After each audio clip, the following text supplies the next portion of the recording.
दोस्तों नमस्ते, मैं सुशील कुलकर्णी। आप देख रहे हैं एनालाइजर न्यूज हिंदी। महाराष्ट्र के मंत्रिमंडल का शपथ समारोह संपन्न हुआ। उसमें मुख्यमंत्री के रूप में देवेंद्र गंगाधर फडणवीस और उप मुख्यमंत्री के रूप में एकनाथ संभाजीराव शिंदे तथा दूसरे उप मुख्यमंत्री के रूप में अजीत अनंतराव पवार, इन तीनों ने शपथ ले ली। इस शपथ ग्रहण समारोह को मुंबई के ही आजाद मैदान में बहुत धूमधाम से मनाया गया। इतनी पब्लिक थी, इतनी भीड़ थी और 16 मुख्यमंत्री, राज्यों के अलग अलग मुख्यमंत्री, लगभग केंद्रीय मंत्रिमंडल, देश के प्रधानमंत्री, गृह मंत्री, यह भी उपस्थित थे। 3 बातें ऐसी है जो मुझे इस शपथ ग्रहण समारोह में देखने को मिली। सबसे पहली बात तो ये बताऊंगा कि भगत सिंह कोश्यारी इस शपथ ग्रहण समारोह में उपस्थित रहना आवश्यक था। वो होते तो बहुत अच्छा होता। जिन्होंने इसी सरकार को लाया था, वही सरकार फिर से एक बार आई है। तो मेरे लिए भगत सिंह कोश्यारी की अनुपस्थिति इस शपथ ग्रहण समारोह में खलती रही। और एक अनुपस्थिति बड़ी महत्वपूर्ण है दोस्तों। उससे पहले एक तस्वीर आपको दिखाना चाहता हूं। देख लीजिए, यह तस्वीर है महाराष्ट्र के मुख्यमंत्री देवेंद्र सरिता गंगाधर फडणवीस की।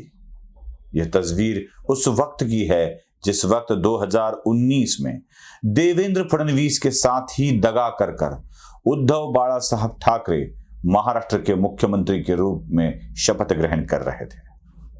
उद्धव ठाकरे जब भारतीय जनता पार्टी से गद्दारी कर मैं तो उद्धव ठाकरे को आद्य गद्दार मानता हूं।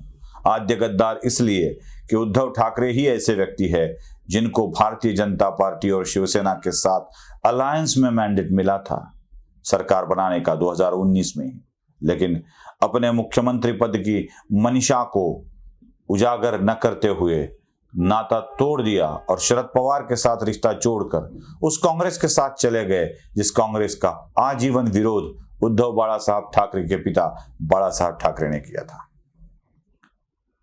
उनकी शपथ ग्रहण समारोह में देवेंद्र फडणवीस उपस्थित थे। उद्धव बाला साहब ठाकरे को शपथ ग्रहण का निमंत्रण ऑफिशियली दिया गया था देवेंद्र फडणवीस के, लेकिन उद्धव नहीं आए।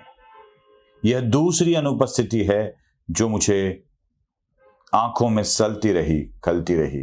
क्यों नहीं आए उद्धव? क्या उद्धव के मन में इतनी भी बड़प्पन नहीं रहा, इतना विशाल मन नहीं रहा उद्धव का कि अपने पार्टी को छोड़कर, मैंने जिस पार्टी को छोड़ दिया था उसी पार्टी का नेता फिर से एक बार महाराष्ट्र का मुख्यमंत्री बनने जा रहा है और मेरे मुख्यमंत्री बनते वक्त स्वयं देवेंद्र फडणवीस उपस्थित थे। कैसा न्याय है ये, कैसी वृत्ति है ये उद्धव ठाकरे की? चाह तक नहीं पाए अपने एक पूर्व सहयोगी के शपथ ग्रहण समारोह में। यहीं दोस्तों, यहीं पर चर्चा होती है। और मैं आपको बता दूं, ये जो लाचार मीडिया है ना, ये लाचार मीडिया इसी चीज को छिपाने में लगा था, इसी चीज को छिपाने में लगा था। और इसलिए इस मीडिया ने उद्धव ठाकरे नहीं हैं इसकी खबर ना बने, इसलिए दिन भर एक ही खबर चलाई, शायद एकनाथ शिंदे शपथ नहीं लेंगे। याद आ रहा है आपको? दिन भर एक ही खबर चलती थी, एकनाथ शिंदे शपथ नहीं लेंगे। यह खबर क्यों चलाई गई? इसलिए चलाई गई कि उद्धव ठाकरे मन के इतने कदरू है कि वह दूसरों के आनंद में भी सहभागी नहीं हो सकते। यह बात चर्चा में न आए, इसलिए एकनाथ शिंदे शायद शपथ नहीं लेंगे, डिप्टी सीएम नहीं बनेंगे, यह खबर चलाई गई। यहां तक कि खुद एकनाथ शिंदे बार बार यह खुलासा कहते रहे थे कि मैं नाराज नहीं हूं, मुझे शपथ लेनी है, लेनी थी, बस टाइम पे उन्होंने अपनी चीजें बता दी थी। एकनाथ शिंदे की नाराजगी को इसलिए चलाया गया कि उद्धव ठाकरे के बारे में कोई गलत खबर ना आए। कितना टुकड़ों पर पलोगे मीडिया वालों, कितना टुकड़ों पर पलोगे? बस फेंक दिया। आश्चर्य तो इस बात का है कि महाराष्ट्र के नेता शरद पवार भी इस शपथ ग्रहण समारोह में उपस्थित नहीं हुए। न कांग्रेस नेताओं को लगा कि शपथ ग्रहण समारोह में जाना चाहिए। आपके सिवा कोई सत्ता में आए तो आप मानने को तैयार ही नहीं होते हो। एक करारी हार हमें मिली है, एक ऐसी हार मिली है जिसे अब सह भी नहीं सकते। किसी भी पार्टी के पास राज्य में नेता विपक्ष बनाया जा सके ऐसी शक्ति ही नहीं है। और चले उद्धव ठाकरे क्या, उनके विधान परिषद के विपक्ष के नेता अंबादास दानवे क्या, एक ही बात बोलते आ रहे हैं कि एकनाथ शिंदे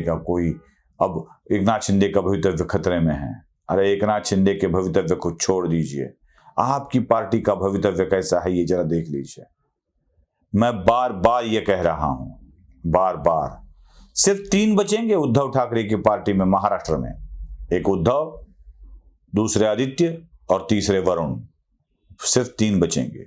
और केंद्र में भी उद्धव की पार्टी में ही बस 3 ही बच सकते हैं। एक सांसद लोकसभा के देसाई, दूसरे राज्यसभा के सांसद संजय राउत और तीसरे वह और एक सांसद है प्रियंका चतुर्वेदी। बस इतने ही बचेंगे।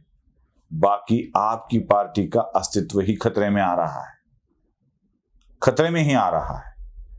शायद आपके सारे सांसद, सारे विधायक अपने अपने घर न चले जाए। जरा सोच लीजिए, एकनाथ शिंदे का भवितव्य क्या रहेगा? क्या उनमें कोई लोग आएंगे उनके पास, क्या रहेंगे? इसकी चिंता उद्धव ना करे, मीडिया ना करे।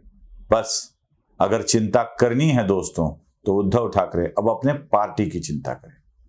शपथ ग्रहण समारोह में उपस्थित ना रहते हुए उद्धव ने मैं बड़े दिल वाला नहीं हूं यह दिखा दिया है क्या?